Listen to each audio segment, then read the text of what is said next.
Hi all, right, straight back to some more Fields of Fire. Normandy, Mission 1. Right, I'm struggling to find the... Normandy, Mission 1, Trevieres Offensive. This is going to be my part 5. This is a Normandy campaign, Trevieres Offensive.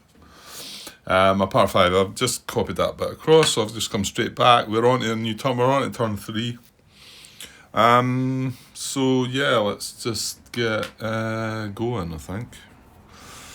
Okay, so friendly higher HQ event phase. We will try that again. So we draw a card, see if we're going to get a friendly higher HQ event. We are not. Not defensive missions. Friendly command phase. Right, here we go. BNHQ. It's not on the map, so the CAO HQ is activated. Move things up a bit. The COHQ is activated. We need to draw. He's always in communication because he's got. I wondered about that. I was trying to find. Does he need a connection back to the staging area with his radio? But no, because he's got the battalion radio with him. So he can always communicate with the battalion HQ. And he then communicates with his platoons and other staff members with the company radio. Yeah, that's right. Okay. So, always fine. Right, okay. So, COHQ now are at activity level. I still see it as being contact. I don't see this as counting. A bit baffled by that, but maybe something... I don't know. I feel like it's not a question that really needs to be asked, but just... Anyway, okay. So we're at contact. Anyway, we're not at no contact, so he's going to get a -1 for being green, and that's going to be that. He's not undercover. So the COHQ is going to draw a card. Oh, it's a good one. So 6... -1 is 5. So he's going to get 5 commands. 1, 2, 3, 4, 5. Now, he can only spend 6 commands. Yeah, I might have made that unclear to any that maybe don't know how the game works. But I did say that he can only have a maximum of 6.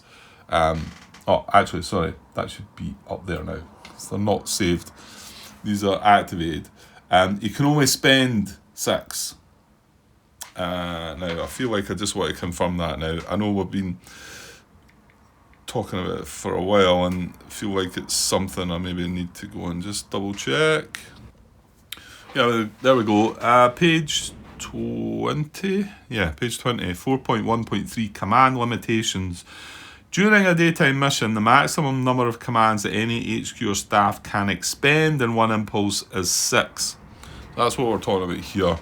So although he's got 7 at the moment, he can only expend 6 of them. So that is one that you're going to just have to remember.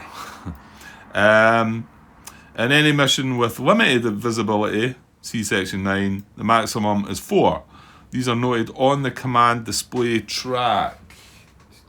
Yeah, it does have it on the actual original command display track, actually. Up there. I don't know if any of that is getting upgraded or not, but I found that I liked this better than the original track because there's only white space for you've got the counters all stacked. I know this takes up far more space, but so HQs and staff may save commands for later use based on their experience level as follows. So for green, now remember everybody's green except the first sergeant, is 3 for daytime and 2 for limited visibility. So we can only always save 3 with everybody here, apart from the veteran first sergeant, which has a 9 for daytime. Oh, did I not say... I thought it was 6. Or was I talking about what you can use? No. Yeah, the first sergeant can actually save, because he's veteran, during the day he can actually save 9 commands. Okay, so that confirmed anyway. So I've got 7. However, I can only use 6 of them. That's going to work quite well, I think. So yeah, because we can make a move now.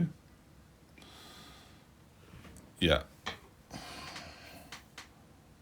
So, and I can save 3 at the most. 1, 2, 3. Yeah, I've got 7. I can only spend 3 though. Mind the seal. Yeah, it's fine. We can just move him up, I think. So I think we can activate all our platoons. So I think we should do that. So 1, 2, 3. We activate first platoon. Sorry, I might need to zoom out there. Activate first platoon. I'm just leaving it at down at the save commands bit just now, so I don't get confused. Second platoon and third platoon. Now we could, I suppose, activate the XO and the first sergeant, but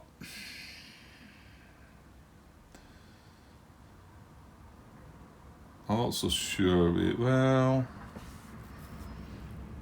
maybe we could activate the first sergeant. Hang on. First sergeant doesn't have a radio, does he? It's the XO. Well, that was silly then. I should have put the CO HQ beside the first sergeant then. So, although they're adjacent cards, we can only visually, verbally communicate within the card and the same cover level as well. So I've left the XO. What I should have done was had the XO across there and probably the first sergeant, or have the COHQ across there. I should have had him beside the first sergeant, because the first sergeant does not have a radio, whereas the XO does. Let's see. I don't think the XO can give. You know what? It's fine. It's not a biggie.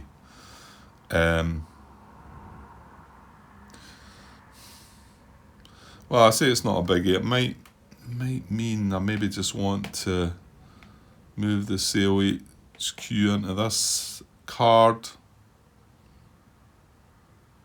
and let the first sergeant come up beside us. I don't think it's a big deal, Grant. Right, I've got 4 commands left. And remember, I can only spend 3 of them. But I think I'm only going to spend 1. So, you know what I mean? You could activate the COXO, but then he is green as well, so he's only going to be able to save 3 commands. Yeah, let's not bother. It's just we can safely move now. So, I'm going to move the COHQ. I'll put that down the bottom just now. I'm going to move the COHQ there for 1 command. So he's down to 3.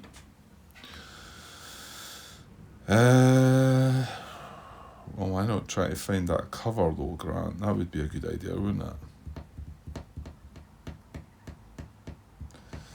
Yeah, but the problem with the cover is like all the communication side of things, isn't it? He's going to be marked exposed as well.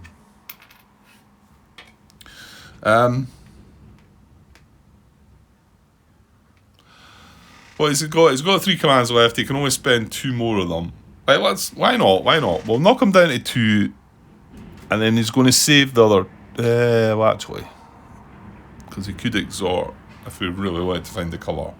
So we're going to check for cover here. We're drawing 3 cards. Is that based on his experience level? It might be, yeah. Oh, there. Right. What we try to do? Attempt to seek cover. Yeah, it is actually. So it's cover number of 3, but he's green. So that takes it down to a 2, doesn't it? Is that right? Yeah, -1 for green, so that's not so good. Oh, let's give it a go anyway. Right, so we've spent that 1 command. We're going to search for cover. We're only going to get to draw 2 cards and see if we can find the cover. Oh, look at that. Bingo. That was fortunate. Right, so this time this is a an urban cover symbol. So now where does it tell us this again? It's in that player aid, isn't it? It's in this somewhere. Yeah, there it's there. So again, this is old material, so whether any of this has changed or not, we're going to have to just wait and see. I wouldn't think so, but you never know. Right, so we're going to randomly draw a D5. We're going to roll a D5, and if we got a 1, 2, or 3, it's going to be a strong building. If we got a 4 or 5, it's just going to be the normal cover. Alright? So we're looking for a 1, 2, or 3 here from a D5. And we get a 5. Ugh, yuck. Right, okay. Well, it's better than nothing, isn't it? Right, basic cover. There we are. Okay, so and there's only that one cover. We can't go looking for another one now. That's the only cover on that was on the card.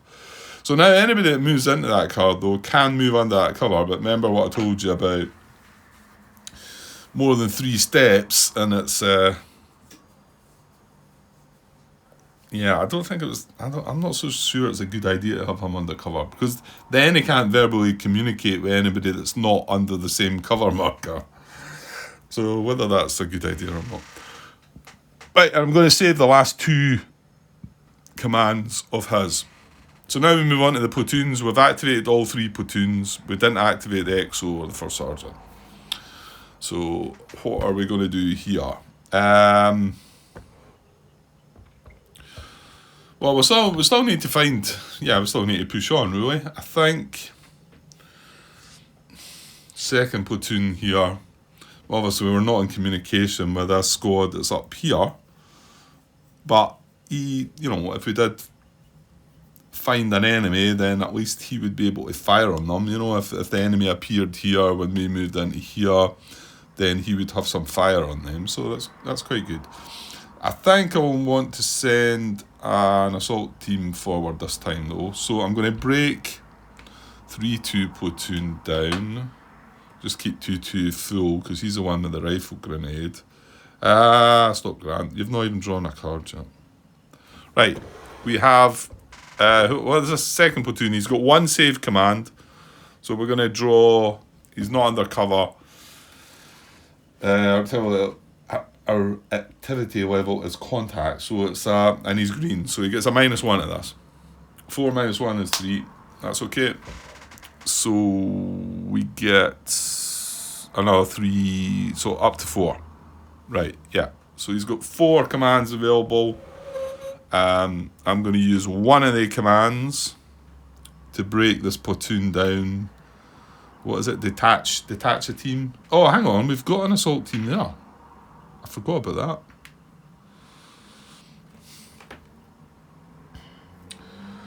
Do we want to try and push up to... I'm not so sure we do. I think I'd rather just move into one of them. We've got plenty of time left. Plenty of time. You don't need to rush this. I think I just want to move up into there. So, yeah, I'm not going to split off. I'm not going to detach a team. I'm going to move this assault team up. That was my one action. I think I already spent it, didn't I?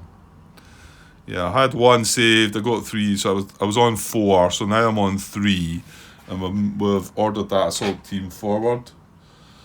And he's now marked exposed. Probably just save the other 3 commands then. Well, hang on though, Grant. Hang on.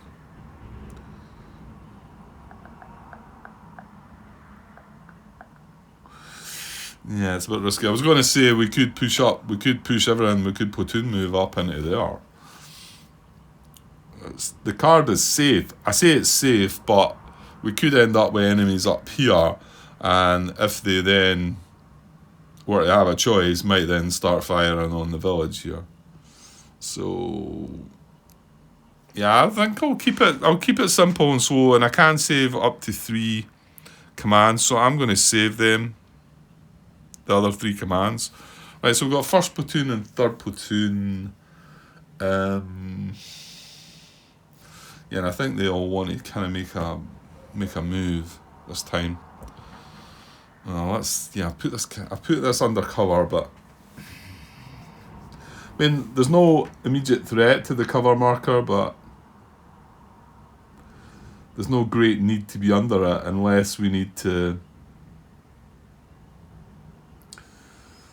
Yeah, unless we need verbal communication with HQ, the CO HQ.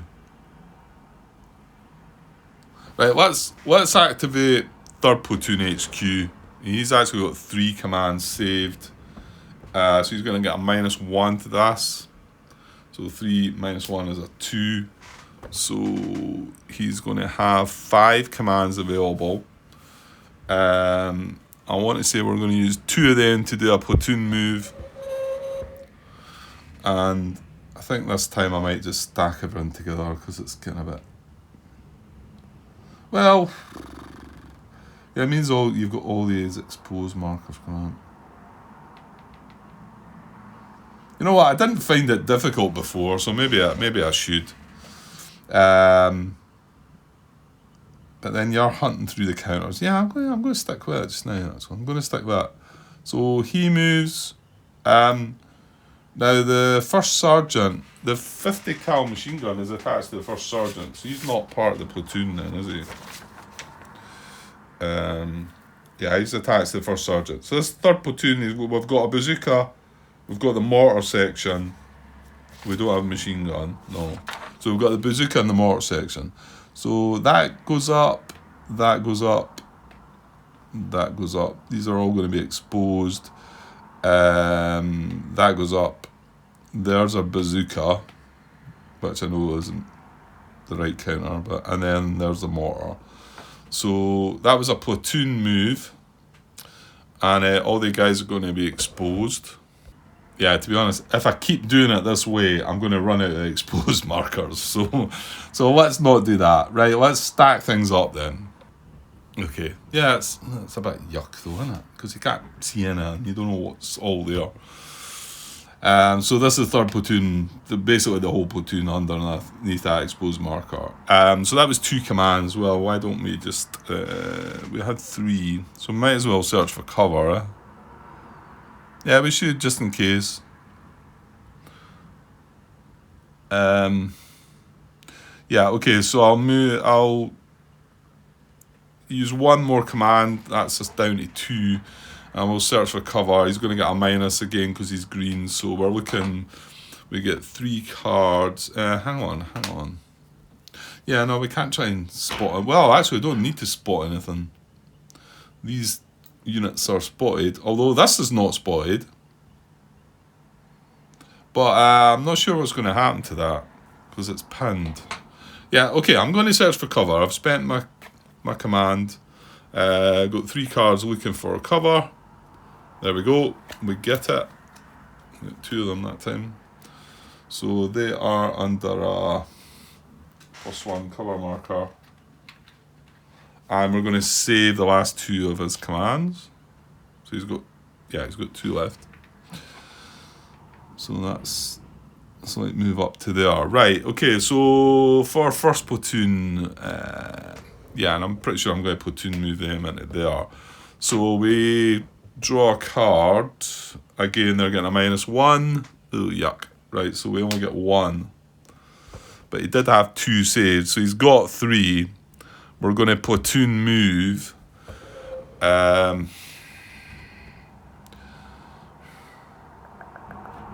Yeah, we're going to platoon move. I don't think I'm going to go into the cover.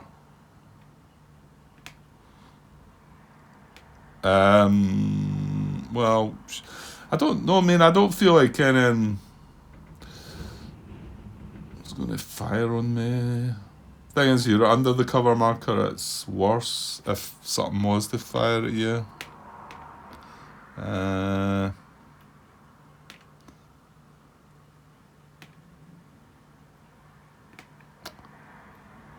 So all of them are in there, they're exposed. Well, I put them under the cover marker. I don't think it really matters either way, to be honest. Because first platoon HQ's got a radio. So the COHQ, although he can't verbally tell him, he can talk to him on his radio. Is it not better being under the cover though, Grant? Like I say, it depends. If you've got more than 3 steps under a cover marker, it can be bad if something was to fire at you.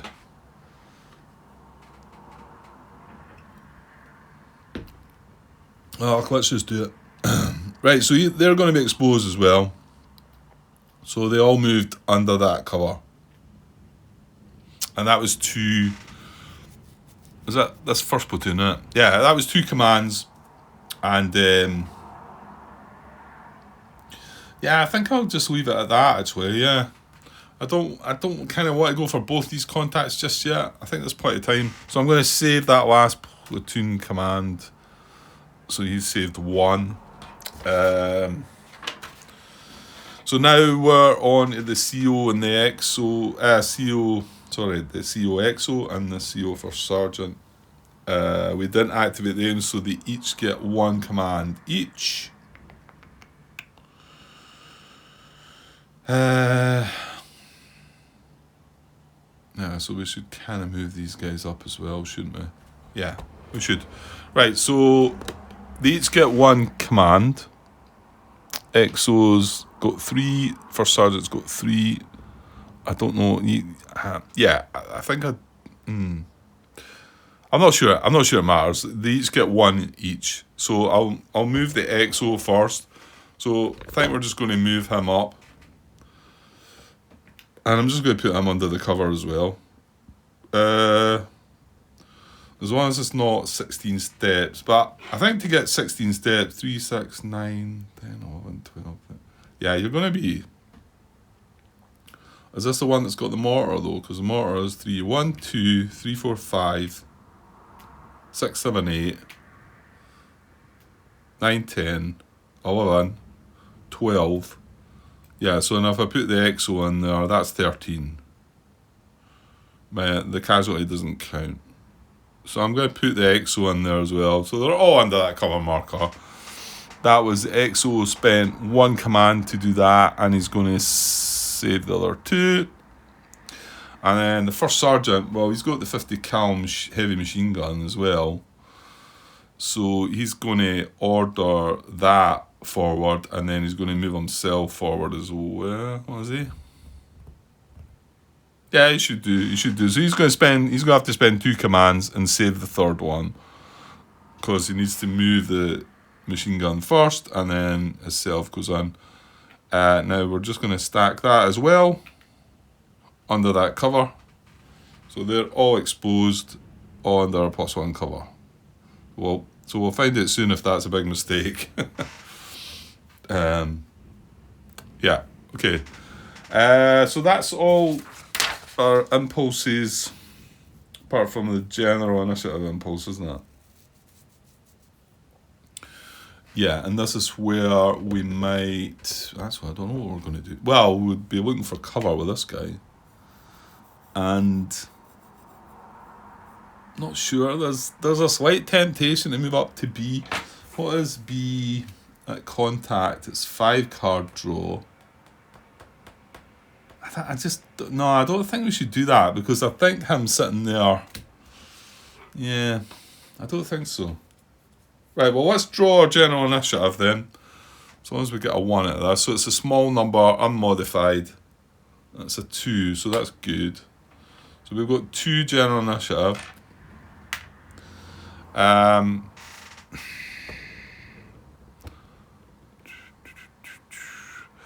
I suppose we could look for cover with that guy again as well, but when he looks for cover, he's going to become exposed, so there's a plus and a minus to that. However, if he found a strong building, that's an extra +3, so that would be beneficial. Right, we're definitely going to use 1 to go in to check for cover in here. This is a line unit, so no modifications, because the assault teams are line quality, so it's going to be a 4-card draw for cover. And we get, run them about, that's not any good. That's contact, rally, contact. Oh, bingo. Last card. I'll tell you what, a couple of contacts disappeared there as well, so So long as we don't get a reshuffle just now, that could be beneficial to us maybe avoiding some contact. Right, so he finds cover. It's just a +1. There's one there. Okay. So good. So we've got one left. So one general initiative left.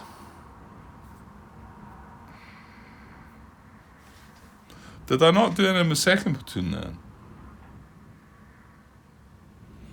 I clearly did not. I must have just saved my commands. I've got 3 saved commands, so I mustn't have done anything, did I? Oh yeah, I sent the assault team forward, that's right. I thought I was going to have to detach the team.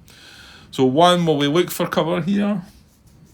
Yeah, let's go for it. Kind of hoping I don't draw the reshuffle card though, because that would be yeah. Yeah, let's go for it. Now he's a squad, so he's line quality, so he is getting to draw the whole 4 cards. So that's going to use our last initiative, general initiative. So 1, 2, 3, 4. Let's see how we go on. 1, let's rally. 2, rally.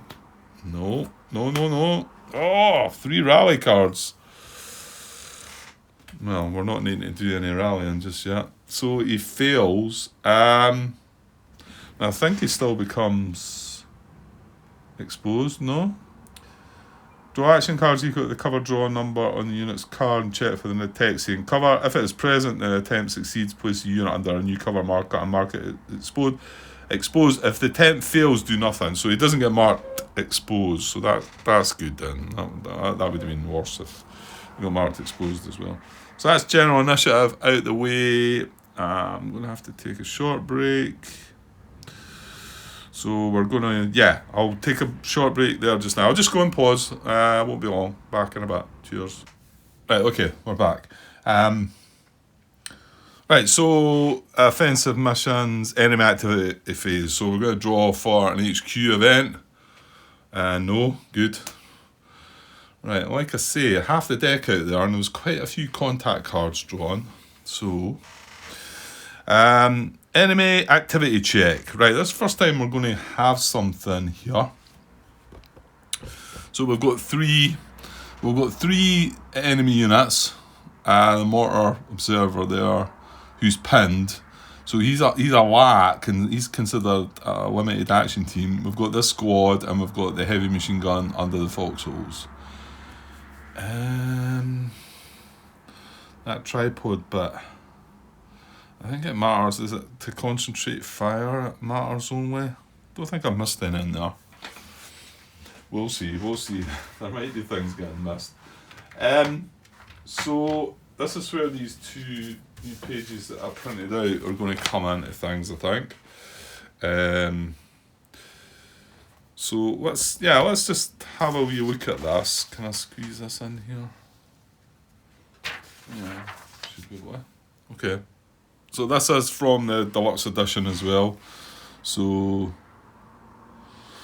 follow the procedure in 8.6.2 to select a unit, then check its activity for this turn. So 8.62, let's see if I can find that in the rulebook. Get ourselves looking at least. Come on, where are you? 8.6.2, during the enemy activity segment. So during the enemy activity segment of each turn, check each, that's where we're at, isn't it? Yeah. Check each enemy unit individually. First, randomly determine in what order to check each enemy occupied card. Okay. Well, we've got 3 cards. So I'm going to say 1, 2, 3. Okay. No, come on a bit. So 1, 2, 3. That's the 3 enemy cards. We're going to randomise that on a D3. We've got a 1. Sorry, query. We've got a 1. So it is going to be the squad and the away up in the gully draw, the hill. Oh, just forgetting he's up high. No, but he had to be firing into here anyway, because this is the unit that was in here that triggered the placement of him. Oh dear. Though, Grant. That's maybe some trouble, because that does mean he can, I'm forgetting he's up higher. He can fire right through that into here. He can fire into here.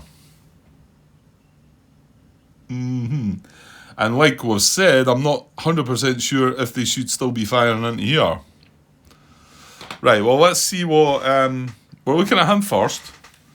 And then within each card, check pinned lat units first, then good order units, and finally leaders. Well, with no pinned lat units, we've got a good order squad.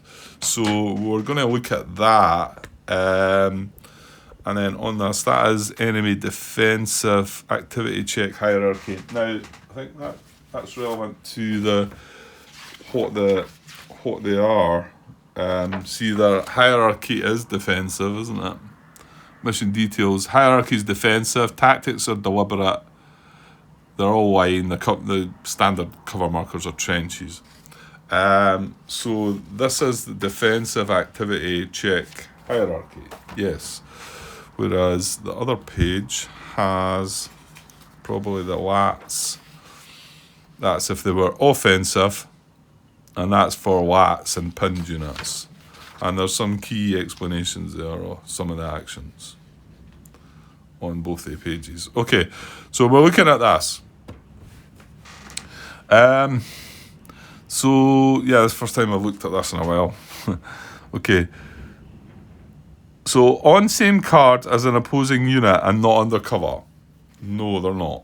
On same card as opposing unit and undercover. No, they are not. Do they have the A with the arrow, G or H, VOF unit with an out of ammo marker? No.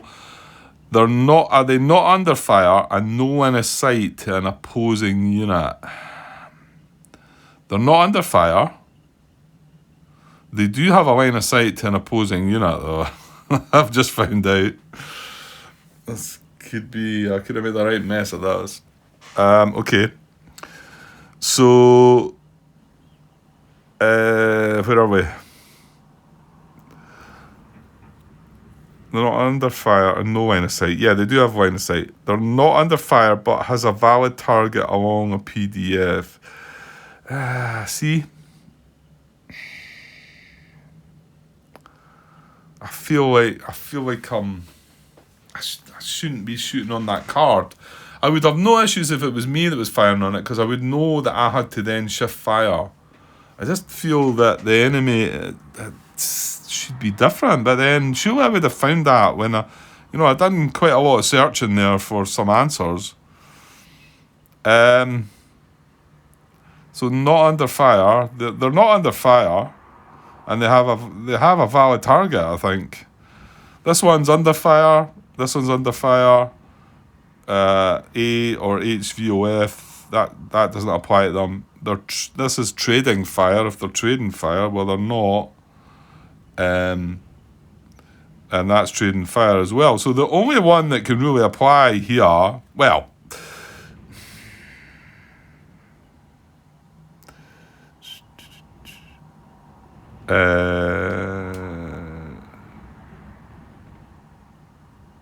yeah, I suppose there's nothing there. Let's just say they didn't have a PDF and a volume of fire marker there. There's nothing there that they would do, is there? Not under fire and no line of sight. Not under fire, but has a valid target along PDF. It's got to be that one, isn't it? It's got to be that one, but the question is, should their PDF maybe be like coming down into this card here and the volume of fire in here? I mean, this guy's got nowhere else he can fire, but this could have done that. I'm going to stick by how it seems that he's still going to be firing on that. I just... something bugging me that says that I don't think that should have happened.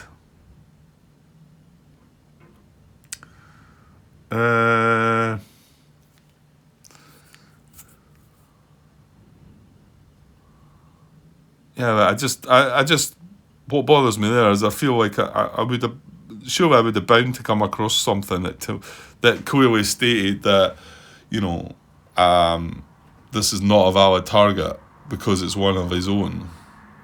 I know the casualty is not a valid target, but the mortar observer is still there. And there was nothing telling me that wasn't a valid target. I typed in, I've done searches for valid target and everything, and all it came up was talking about casualties not being valid targets. So, yeah, I'm a bit left there. So I can only kind of go by the fact that, yeah, he's got to carry on firing into this card. Now, if that guy wasn't there, they would have stopped firing and they would have now been looking. Yeah, they would. To be honest, it would have to be that one, wouldn't it? Not under fire, but has a valid target along a PDF.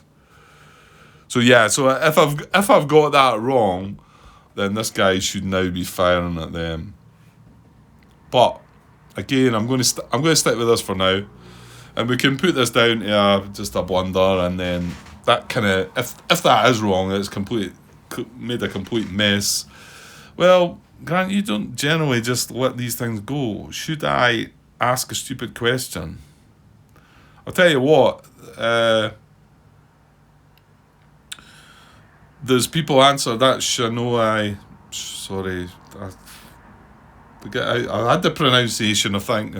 Sorry, I forgot it again. Answers questions all the time, so I'm pretty sure if I put a stupid question out there, I might get away with putting that minds question as well in it and asking a double question. That might not sound as stupid. Although I get the feeling that the answer back from that is going to be something that is pretty straightforward and simple as well, so it might end up being stupid. Okay, maybe I should. To be honest, I probably do need to go and get something to eat now. I was going to try and linger and complete this as a part, but it's just quite important to get right here, and just in case I'm making a complete mess of things. Obviously, I'm hoping that they still can continue firing at that card, because if not, then this big stack's in a bit of bother.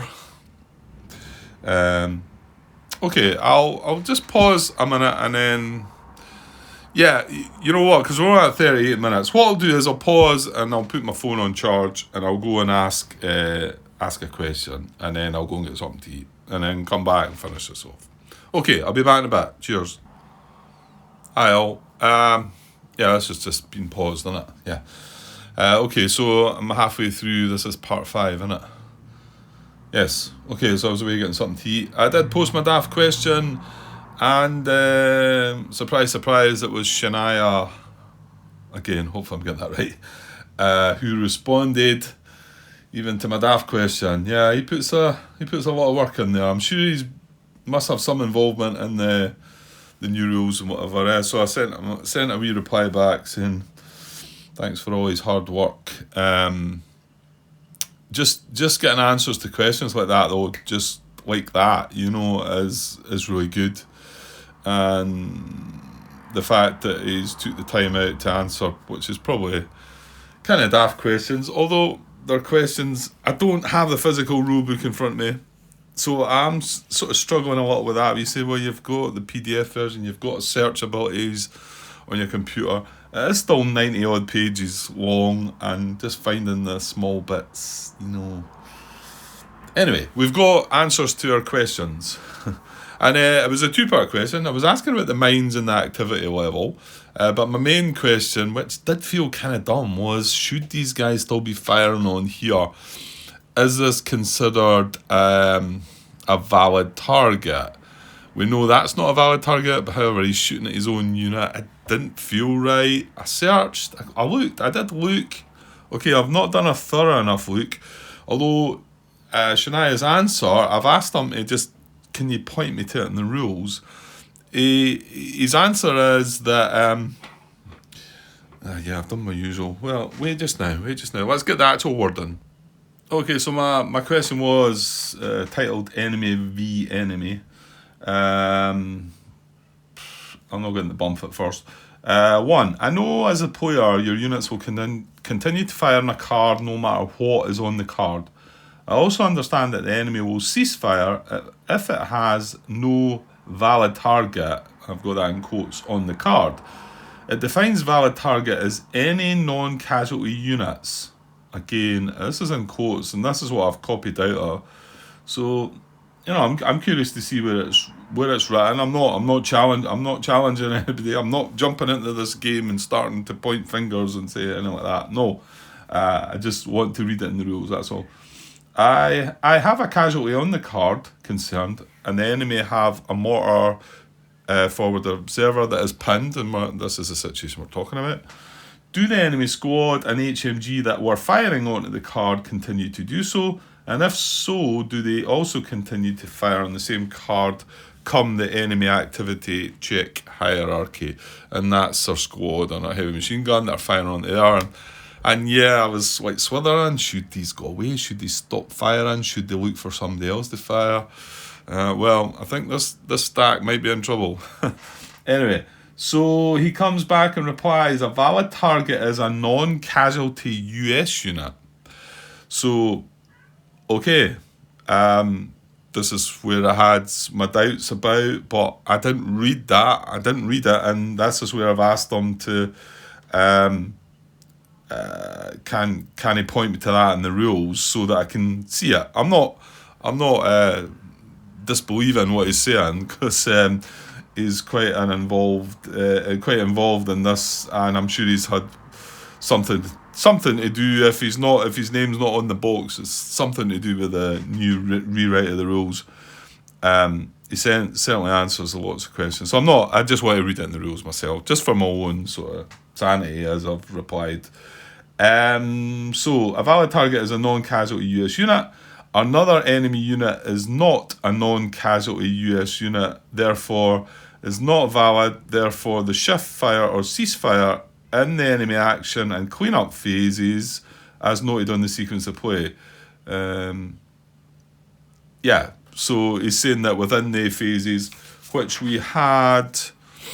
Now, would it have happened in the cleanup phase then? And it says shift fire or ceasefire, and I assume it's shift fires if it's got an option. Yeah, okay. And if not, it ceasefires. Okay, that seems quite clear, Grant. So that does seem that this is targeted right away. Now, he might have to just ceasefire, but however, that squad, I think, is going to shift fire. Is it going to shift fire? Well, yeah, I suppose it is still shifting. It's still firing down this PDF. It's just not firing at the card. Because remember, they're 2 levels above these 2 cards. So they can fire from that hill down. Yeah, that seems clear to me. So yeah, but the fact it's talking about non-casualty US units and another enemy unit is not a non-casualty US unit. I mean, I've no argument there. I know that another enemy unit is not a non-casualty US unit. It's just that I didn't read it as a valid target as a non-casualty US unit.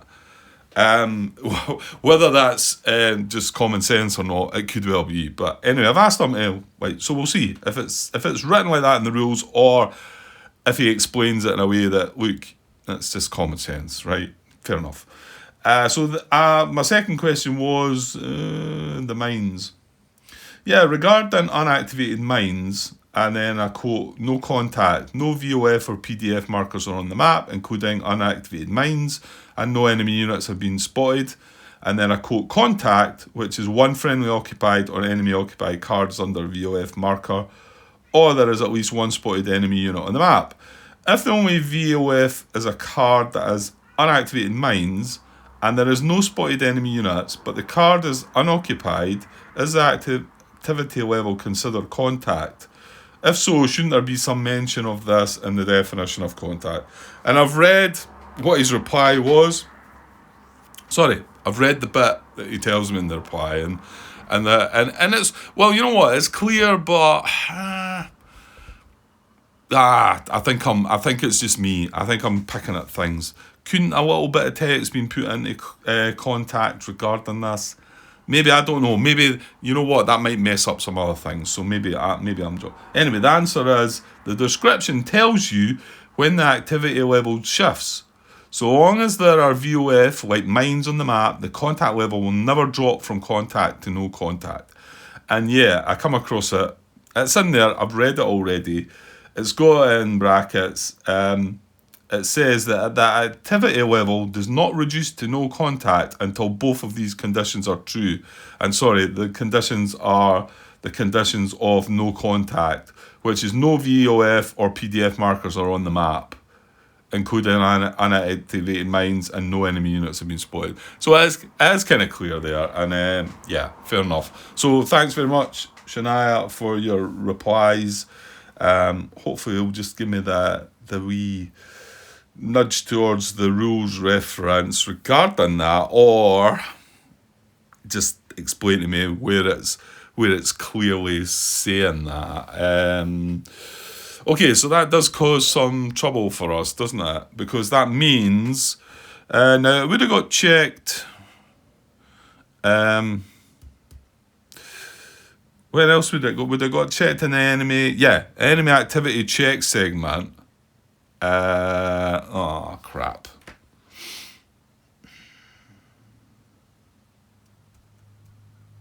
Well, hang on. No, because we had a unit here. So yeah, they still would have been firing into here because we had there was a US non-casualty unit there. There was an assault team. This has now become a casualty. So yeah, so that fire would have happened on that card, and he would have got pinned. That all worked, right?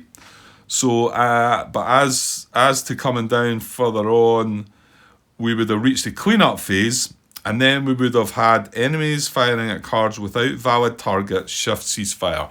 And I kind of waited, and I went and looked for it, and I thought, this doesn't feel right.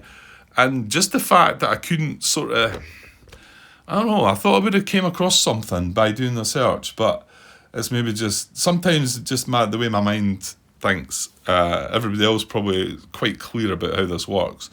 So what happens here is there's not a valid target on this card, and we're just jumping back to the cleanup phase. I know, actual fact, where are we? Yeah, we've moved, haven't we? That was silly. Where did I leave things? Yeah, well, surely I've left things in the enemy activity check segment, Grant. Yes, I have. And I randomised between which units we were going to do, and it was this guy, wasn't it? That was kind of daft to leave it there without taking a note, though. Really. Right, but what should have happened in the cleanup phase is this guy does not have a valid target on this card, so he should automatically stop firing with these automatic weapons, which then also removes that crossfire. Right? The incoming marker, is that still there? Yeah, that should still be there, because that's got some relevance, isn't it? That should sit there until... Yeah, okay. Right, and then he didn't have anywhere to shift to, because he can't shoot through this card into this card. Even though he's got very long range, he's not got line of sight through that card. And there's nothing to fire at this direction, there's nothing down here. So he's nowhere to fire, so he's just going to stop firing. And remember, he tracks ammunition, so it makes sense. He wants to stop firing at something. Well, he's firing at his own unit. Okay, when it's us, we have to make an order to stop it. But where the AI is just, let's just assume the AI have given that order. You know, that's what they're doing. Okay, maybe they get to do it easier than what we do, but that's how it is. Sometimes the AI gets breaks with these things. That's fine. I've been through all that. Right. So the squad up here has a long range. Oh, you can actually fire down here as well.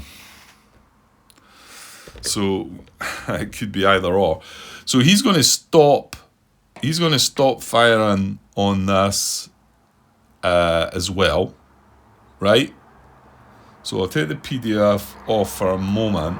Well, he's actually going to shift his fire, and I believe he's actually going to shift it to here or to here. Now remember, again, you know, although this is no line of sight through that card, he's 2 levels up and can see like down to that. Pretty sure that's right. I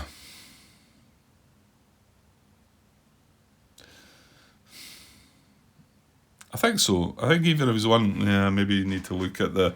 I'm sure there's some examples of elevations, line of sight. It does feel like it's okay. I mean, I think he can fire into this card, this card, this card, or this card, or in fact, this card, or this. Sorry, he's got a long range, so he can only go 2. You can only go 2 cards. So he can fire these 2 cards, these 2 cards, or these 2 cards. I think. Well, I'll just double check that, and then with that double check, I'll also need to see which card he's firing on. My guess is it's most steps. We're going to have to count them and have a look. Okay.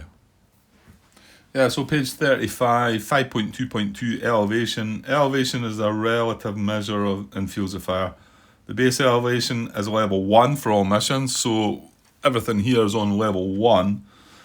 Hills and upper stories add +1 to the base elevation. A single hill is level 2, so we've got a double hill, so that's level 3. It says higher elevation allows units to trace line of sight over blocking terrain at lower levels as follows. Generally, higher elevations can see over any lower elevations despite intervening dark borders, i.e. units at level 2 see over level 1 terrain cards. However, when looking straight up or downhill, i.e. from level 3 to level 1, but with a level 2 card with dark borders in between, line of sight would block.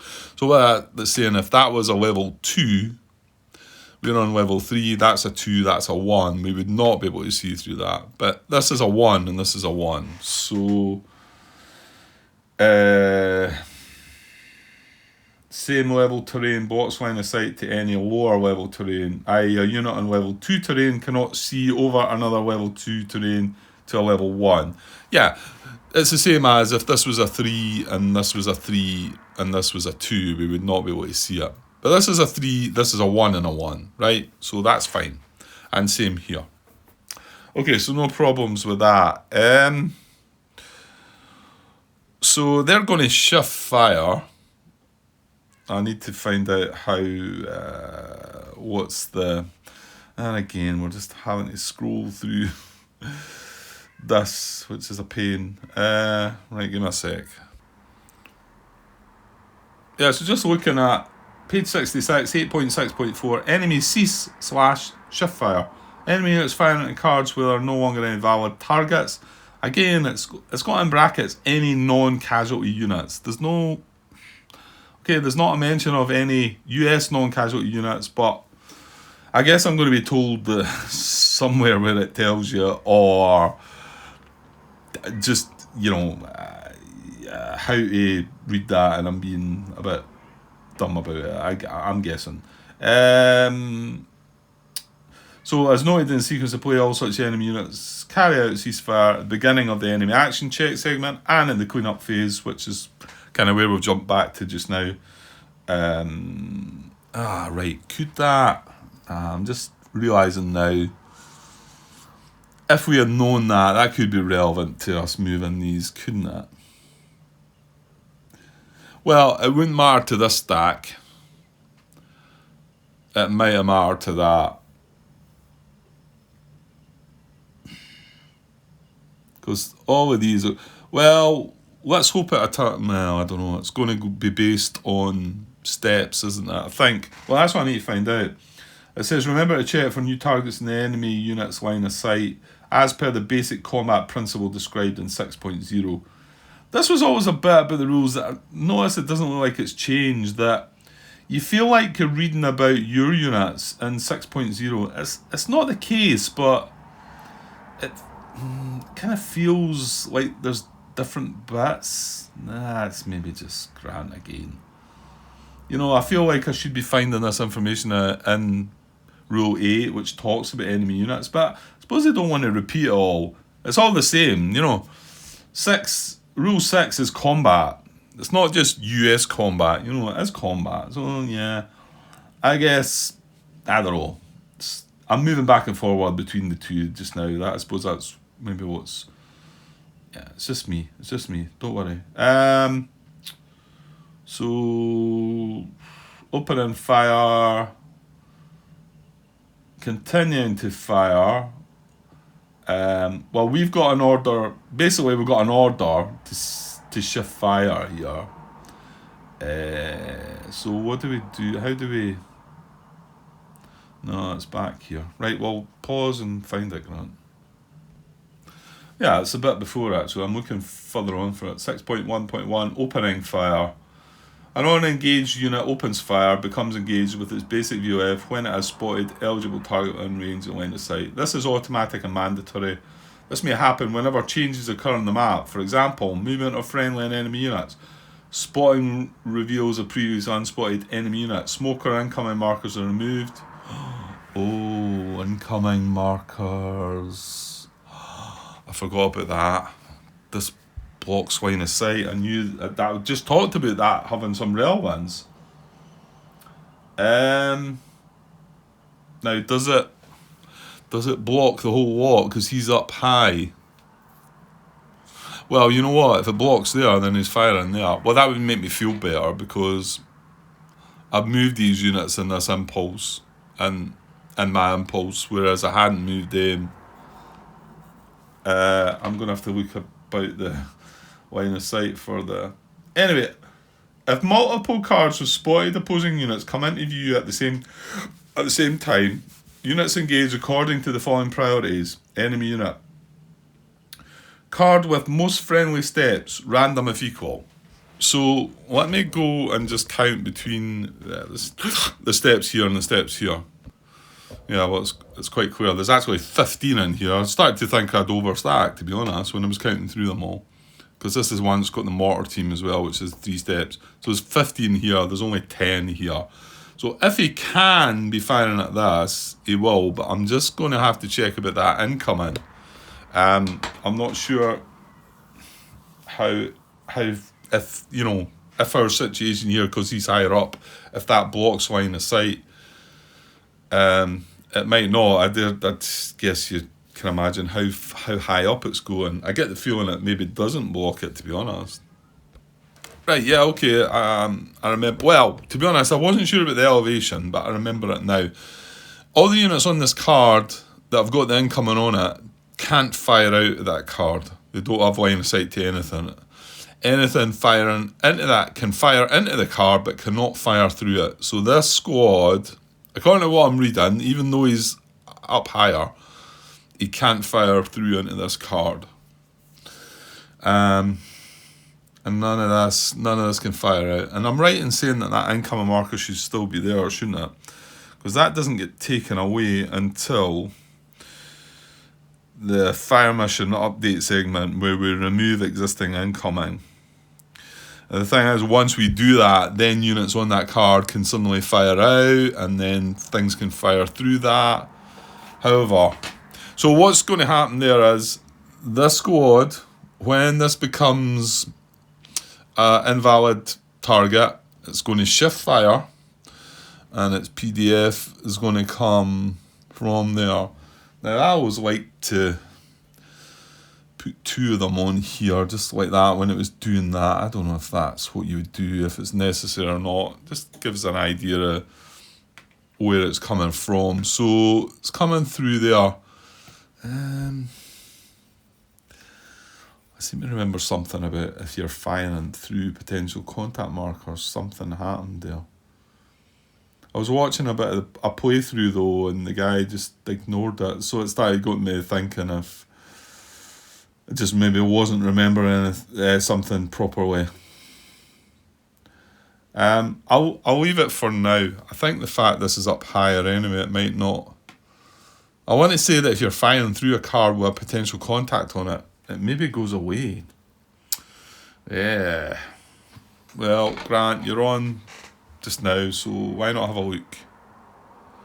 Is that an hour already? Wow. Okay. Well, we should be able to get through this anyway. Yeah, because where are we? Oh no, we're on the enemy activity check. Yeah, there's a bit to go yet. I had a quick look for that. I'm not sure. There's definitely something, but I don't know. Maybe it's a different situation. I'm going to leave it for now. Well, maybe I'll look into that more. Okay, so he's firing right down there, and that now means that we are getting small arms, not heavy weapons.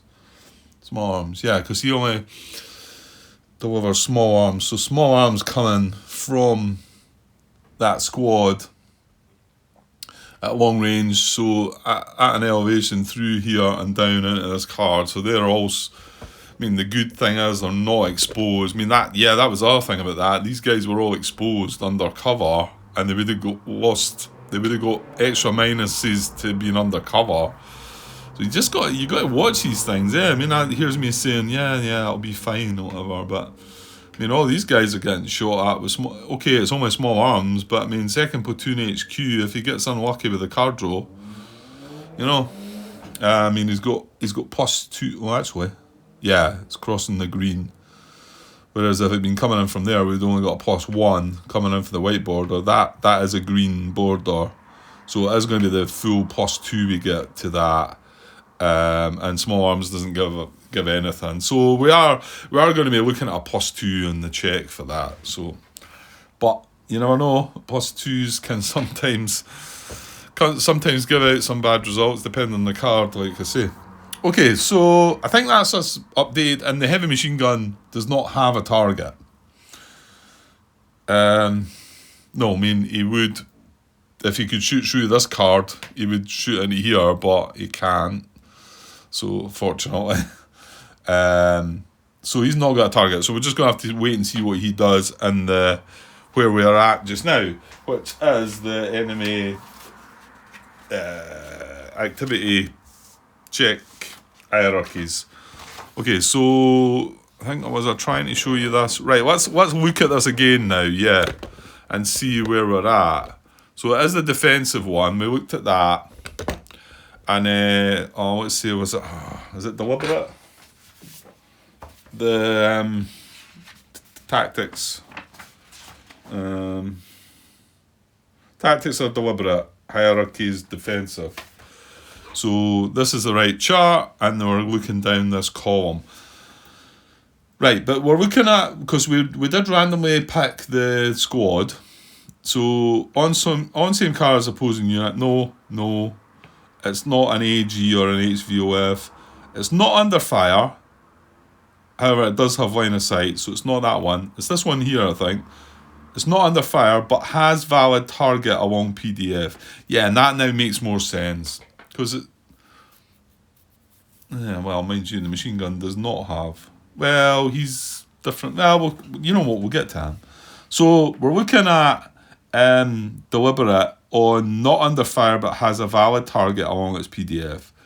So we're going to draw a 1 to 3. I know my printer's messed that bit up a bit. So we're going to draw a random 3, and if it's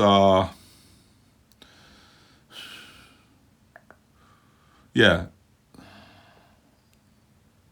Hang on, I'm confused there. 1 to 2/3.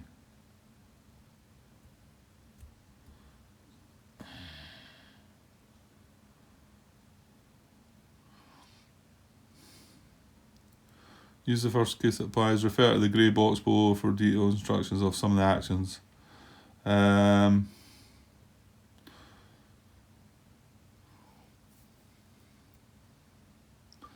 Yeah, I'm struggling to work out the numbers there. I know I've been here before and done these before, so I'm not quite sure why I'm having difficulty.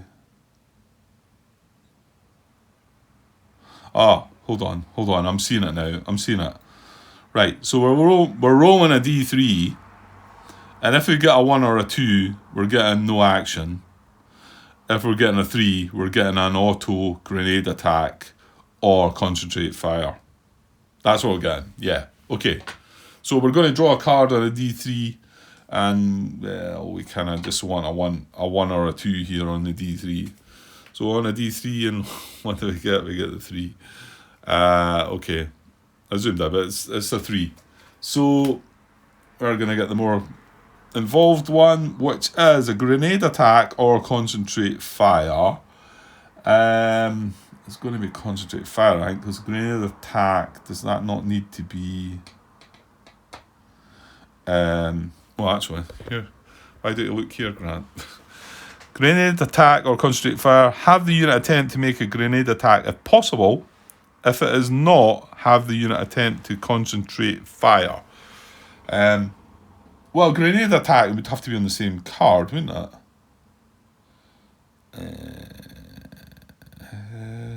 Yeah, for a normal just grenade, it's just same card. If it's a rocket grenade, rifle grenade, that's one, then that's different. But I don't think he's got that, so I think it's going to be concentrate fire.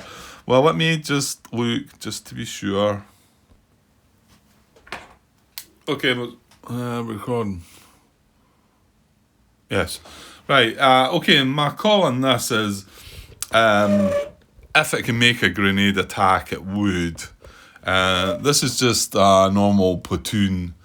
It doesn't have the G option. It doesn't have a G with a wee exclamation mark, you know, wee superscript G, superscript or subscript or whatever it is, G.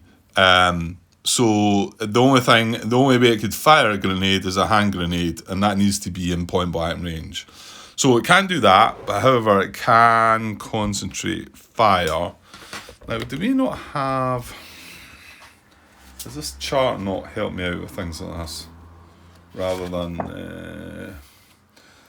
you know, I'd be willing to do this. Yeah, this has got...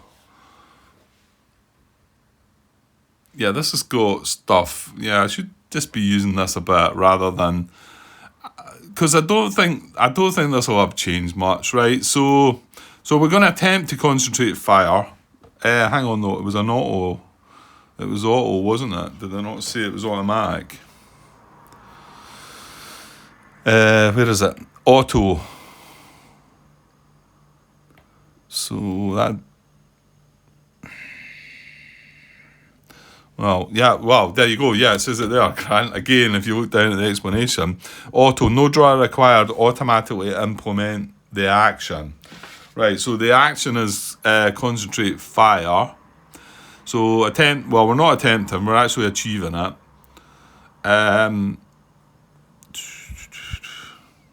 Well, yeah, we just need to find out about concentrate fire, Grant. Now, there's something I had... Could it be on one of the little cards, maybe? Hang on. No, not that one, not that one. Not that one, on the other side, maybe. No. No, right, none of that's any good. I would have thought there's some chart somewhere that tells us about these. Okay, maybe not. Right, hang on.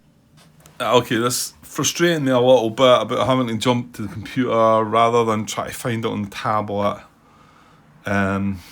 It's easier to search on the computer than it is, but it'd be so much easier to flick through a book. I was almost tempted to get the old rule book out just to look and hope that it was the same, but I better not start doing that. Maybe once I start grasping these things, I'll not need to start looking. So we're going to concentrate fire, right? So concentrate fire, and it's just an automatic concentrate fire. So fortunately, it's not one of these, because again, it would affect the whole stack under the cover marker. So we're fine here. So we've got really lucky here. So it's going to randomly select one of these as the concentrate fire, and the concentrate fire gives an extra -1. And I find one of the counters for it. There it's there. Yeah, so it would give another -1. So it's a random selection. Let's say if these had been under a cover marker, the -1 would affect everybody under that cover, I think. Now, if the unit tracks ammo, it would cost them an extra ammo. So if this was the heavy machine gun, it would track another 1 ammo, I think. However, this is just a squad that doesn't track ammo, so you get away with that as well. So we're going to do a D6. 1, 2, 3, 4, 5, 6 to see who is the target of the concentrate fire. We get a 1. Oh no. Great. So that's our platoon HQ. So he's the one that's getting the concentrate fire, and we'll put that on top of him. Great. Okay, so that's their activity check stuff done. Okay, so now we move on. We've got 2 others. We've got to randomise between the heavy machine gun and the mortar forward observer. So heavy machine gun's 1, so out of a D2 we get a 1. So it's a heavy machine gun. So let's see, he's not firing at anybody, so let's see what he's going to do. Same place, and we're working down the deliberate column, but on the same cards opposing, no. Right, he is an A with the arrow, but he's not out of ammo, so no. He's not under fire, and he has no line of sight to an opposing unit. Ah. Yeah, remember that one? He's just going to go away. Is that right? He's not under fire, and he has no line of sight to an opposing unit. And it's a straight up auto remove unit, place PC marker. 8.6.2. Well, he's on a card that we can't reach anyway, so what happens there then? Yeah, so 8.6.2, page 66. The last paragraph of that is, note that some enemy activity hierarchy results will call for an enemy unit to be removed and be replaced with a PC marker on its current card. In all such cases, place the same letter PC marker that the enemy package was drawn from. If there is a PC marker already present, do not place another, simply remove the enemy unit. And it's got a note, don't think too much about this, draw a random number if it is no longer certain which PC marker called this unit. Huh, okay.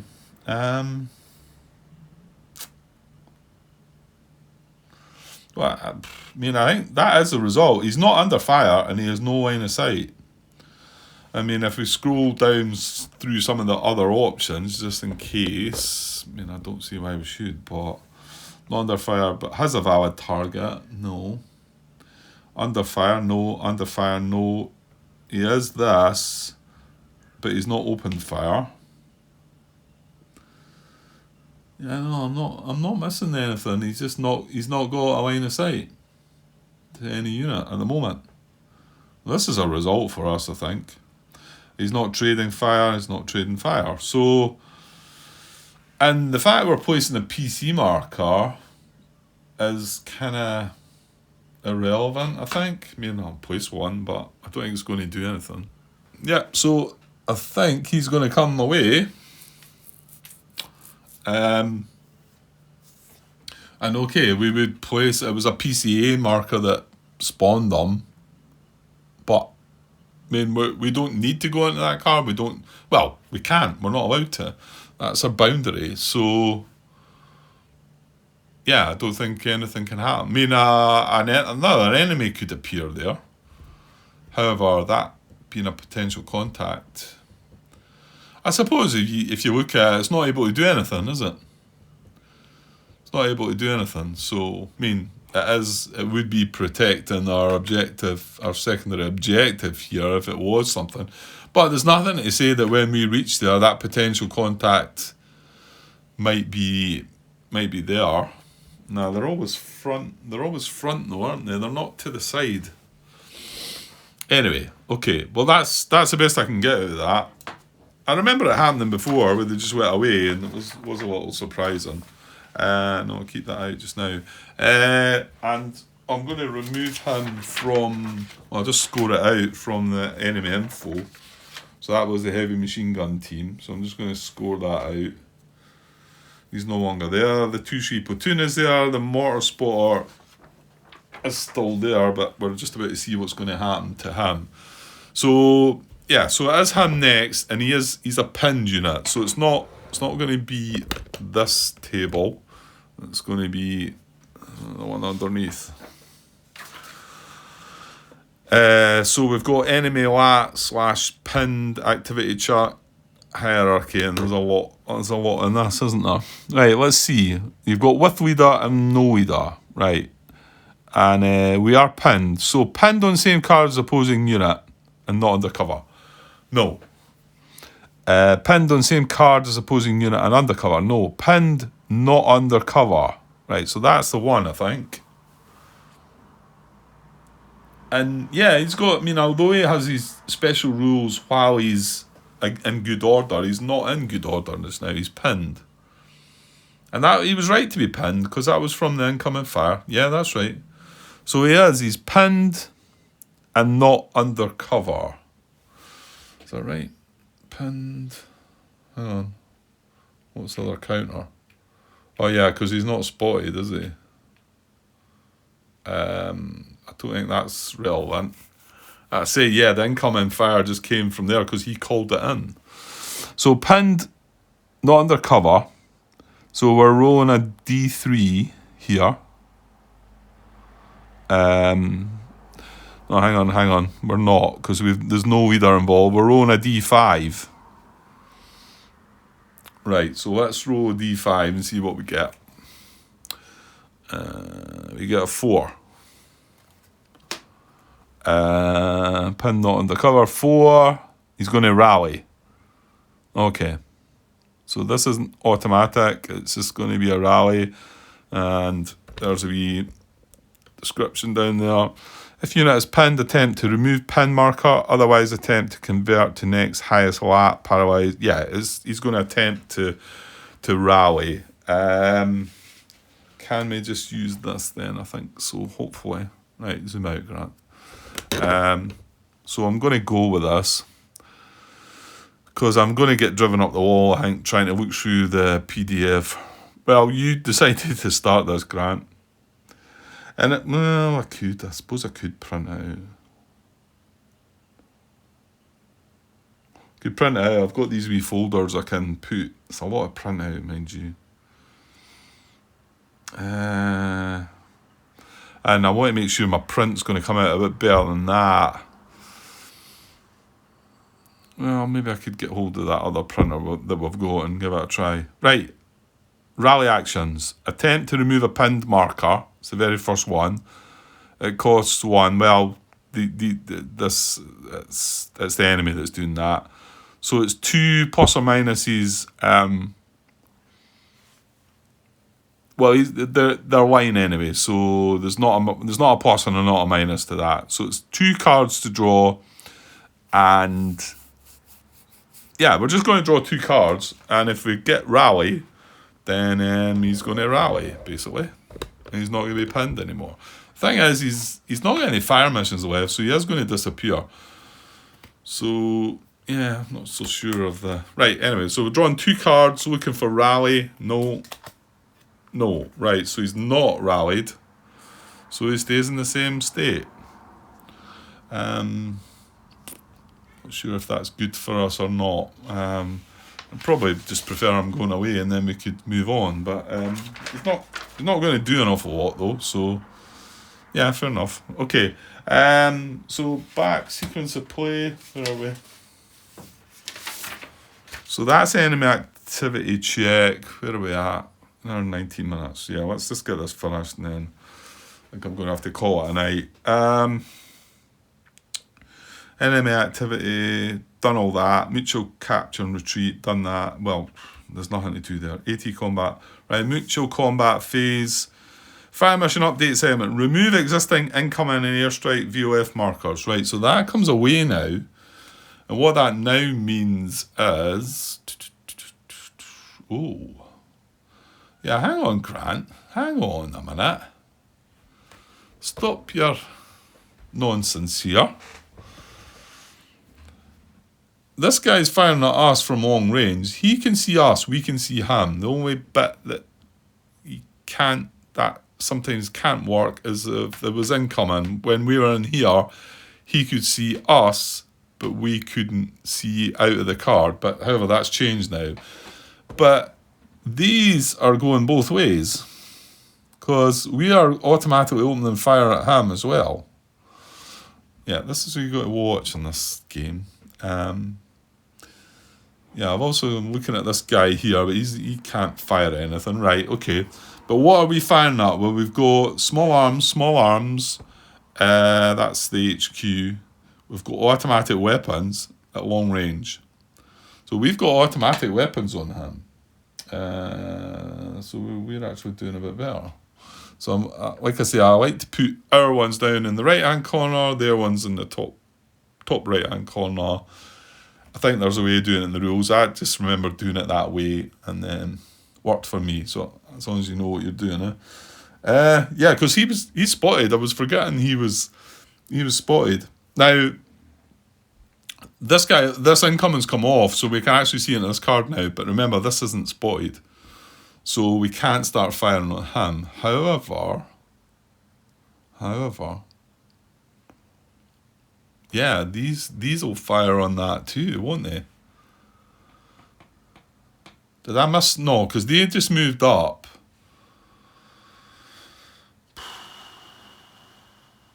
Did I miss fire from the last time then?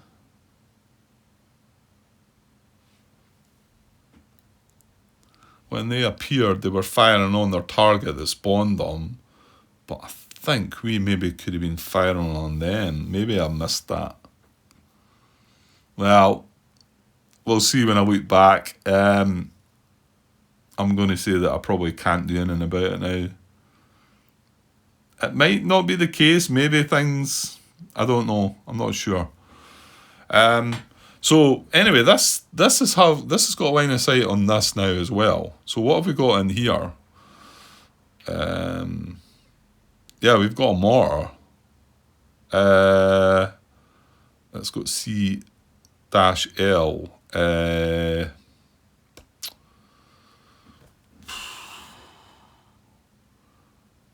Why has it got C-L? No. Right, hang on. I think I worked it out. It needs to be between close and long, doesn't it? It can't be on the same card. Right, so I think that's the best fire we're going to get. Now, hang on, it's exposed. Does that mean it can't fire when it's exposed? Well, if not, do we have automatic weapons? We've got small arms. We've got the heavy. I know that can't fire when it's exposed. I'm not sure about the mortar then. If we don't, is this third platoon there? Where's our platoon? Yeah, so he's the one that doesn't have the machine gun. So if the mortar works, we're going to get a heavy weapons on that. But because we're exposed, I'm not so sure. Okay, sorry. Yeah, they cannot fire when they're marked exposed, and I know the machine gun can't fire. So we are getting small arms though. So we should have a PDF for them. We're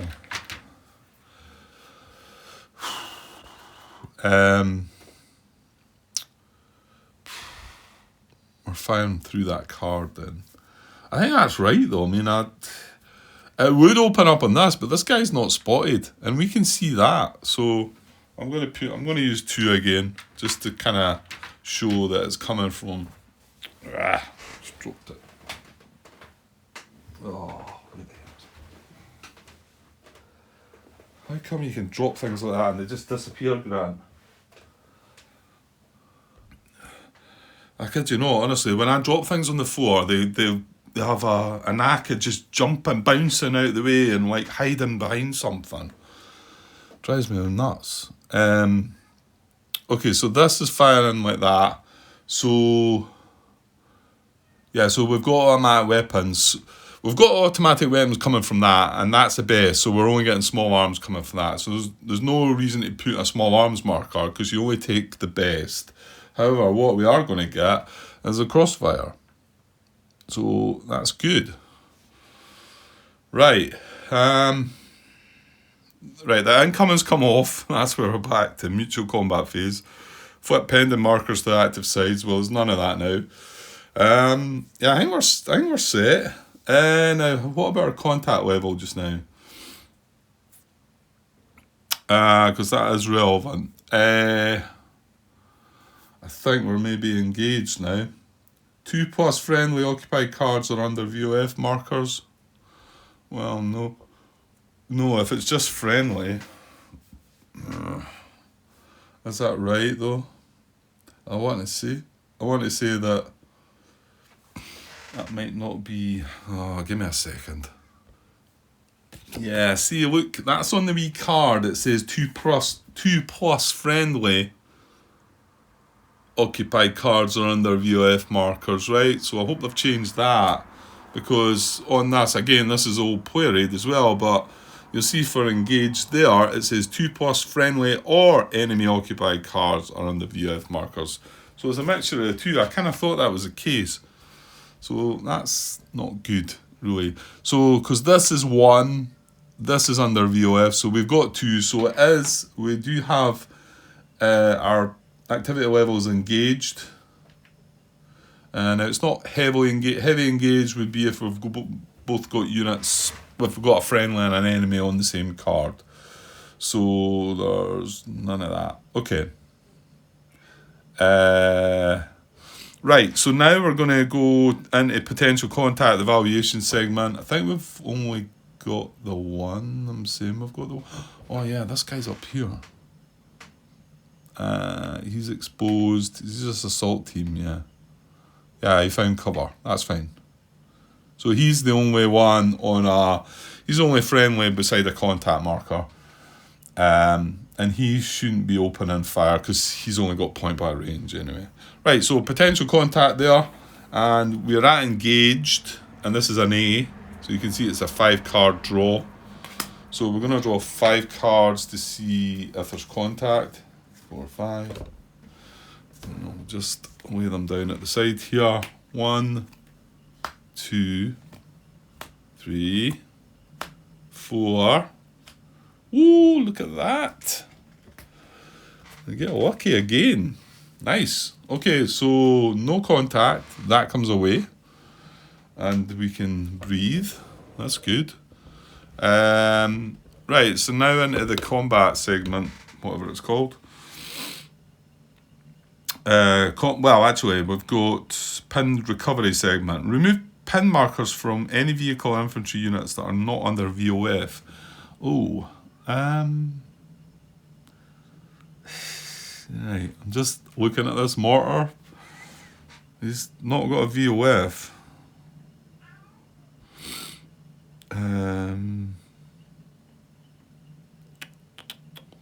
Remove pin markers for any vehicle or infantry units. It's kind of specifically worded like that. This is the 3rd edition I'm reading.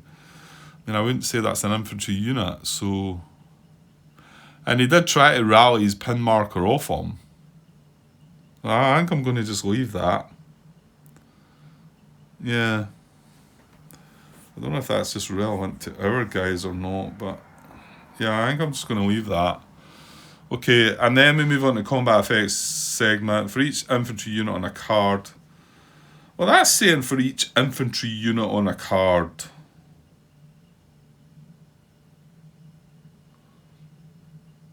That's a bit odd. I don't know. Was it worded like that before? Just, I mean, each infantry unit, we've got mortar teams and whatever. Maybe it's just a word in it. Yeah, the old wording is for each infantry unit as well. Well, that kind of... I mean, it's for each unit on the card, isn't it? It's for whatever. I mean, to be honest, we're going to check for this artillery forward observer to see if he's hit. He's taking small arms fire. So the wording for each infantry unit on a card must mean that each of these are classed as an infantry unit. What they're saying is it's not a vehicle, it's not the AT or vehicle bit. I think that's what it's saying. Well, does that mean we remove this pin marker from this guy then? Yeah, maybe we do. Yeah, because it doesn't differentiate between us and them here. It just says remove pin markers from any vehicle or infantry unit that are not under VOF. Okay, so I'm gonna take this off right enough. Oh, that was the other thing I was thinking of. I was thinking about we can make a casualty collection point here, and rescue that, and maybe at some point bring that back into the R to rescue that as well. Right, I'm going to take that off then. The fact he's good order, the next time it comes to the enemy activity check, he's just going to go away, I think. So whether that's benefiting me more or not, I don't know. Right, I better get this wrapped up. That's an hour and 30 minutes, and it's getting late as well. So let's you can do this in any order. So I'm going to do it on my guys first. So these are all the ones that are getting fired upon. Right, let's get the worst out of the way.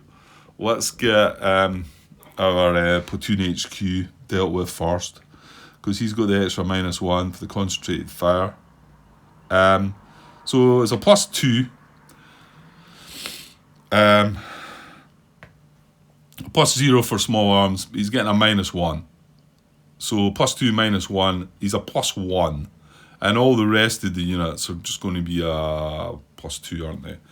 So a +1 on the platoon HQ. Here we go. Oh, he's pinned. +1 is a pin. I should have zoomed down there a little bit. Right, not good, but well, not the worst case, I suppose. Well, that's going to come off shortly anyway. So, pinned. There we go. Right, so he's pinned. Right, and the rest are all getting a +2. Right, so +2 on 2-2 platoon. That's a hit. Thanks. Okay, this isn't going well. Right, so he's a 3-step unit as well. So if there's 2 letters here, it's going to be 2 bad things. So he is line. The squads are line. So it's just a 1 letter. It's a P. So he breaks down. He loses a step. Okay. And right, I've just had a blank here now, because I know when you get hit, you become pinned. So that paralyzed unit comes. Does that mean this is pinned and this is pinned? I think it must do, yeah. I think it's got to, innit?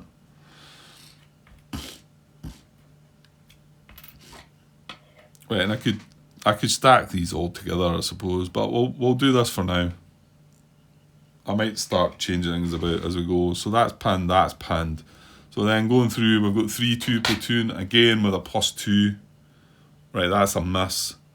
And if you get a miss when you've got a pin marker on you, I think the pin marker comes off. But he's not got a pin marker, so that's a miss. Right, the machine gun, +2. That's a pin as well. Not doing very well at this. For a plus, The bazooka squad, team, whatever, +2, that's a miss. Okay, and then the artillery forward advisor, forward observer even, a +2, that's a pin as well. Yeah, yuck.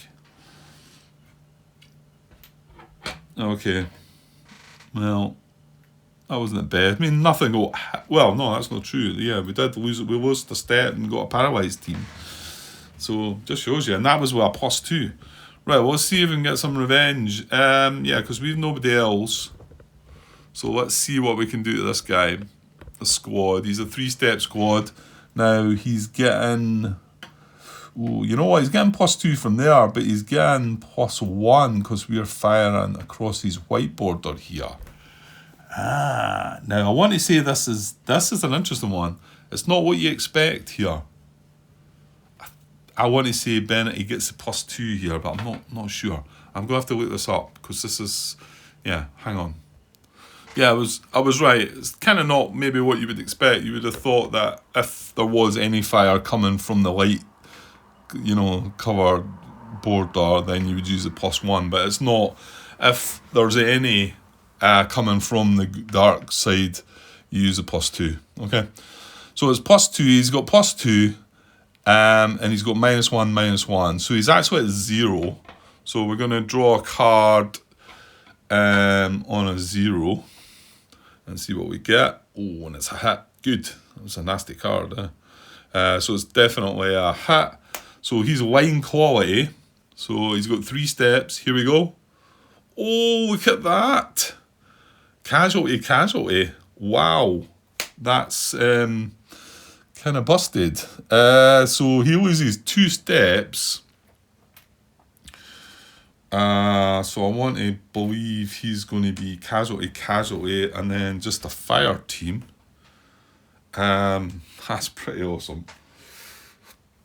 It's a nice way to finish the night, I think. So casualty, casualty, and I think just the other step,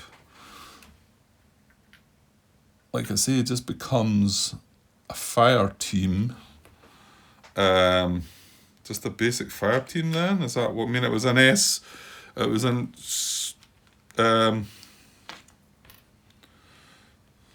don't know if they've got different. Hold on. There we go. There's a fire team.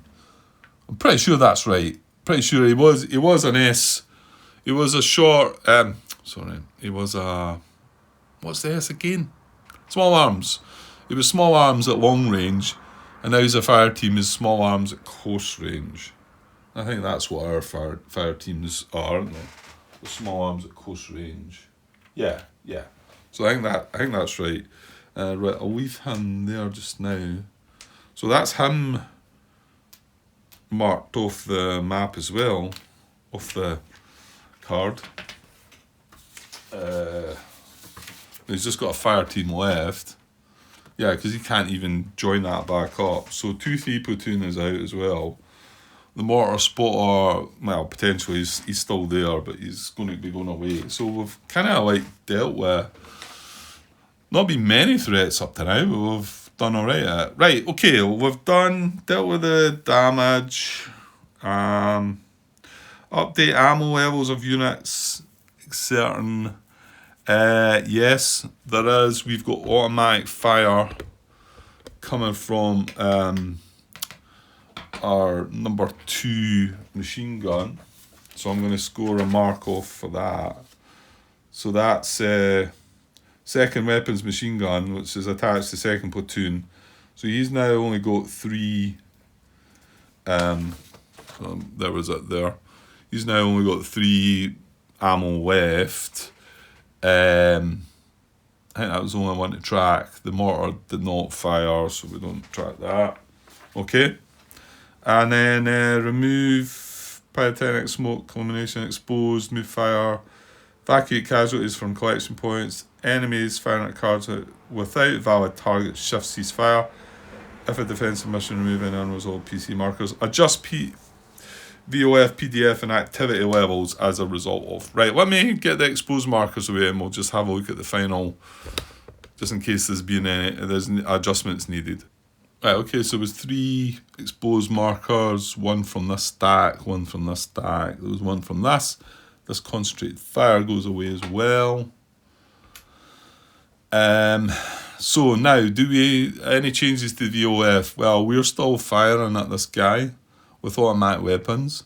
We're still firing at this guy. Well, actually, no, because that's now going to be our mortar, isn't it? Because he's not exposed anymore. So that automatic weapons is now going to be heavy weapons. I want to say we still get a crossfire from that. I might double check that before we start again tomorrow. Because the mortar's firing that way, we're still getting the fire from there. we might want to adjust this because we don't want to waste all our machine gun ammo, so we might want to, well, there's nothing to shift fire to at the moment, but to be honest, if we moved ahead onto that card, we're then not got line of sight on that card, so that would do it. So that's probably something we need to look at. Right, so what about him though? He's only got close range, so he can only fire adjacent. So these PDFs are going to change like that. He's not getting to fire at us. We're not getting any small arms fire. Oh, I'll tell you something else I forgot. He's pinned.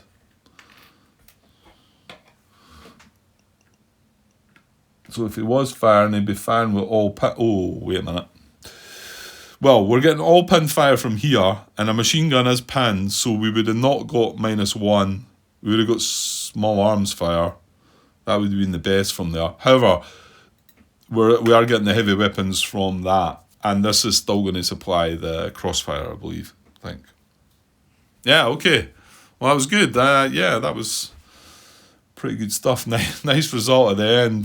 Kind of making a mess of that guy, eh? So, and then there's nobody else. The spotter's going to go away.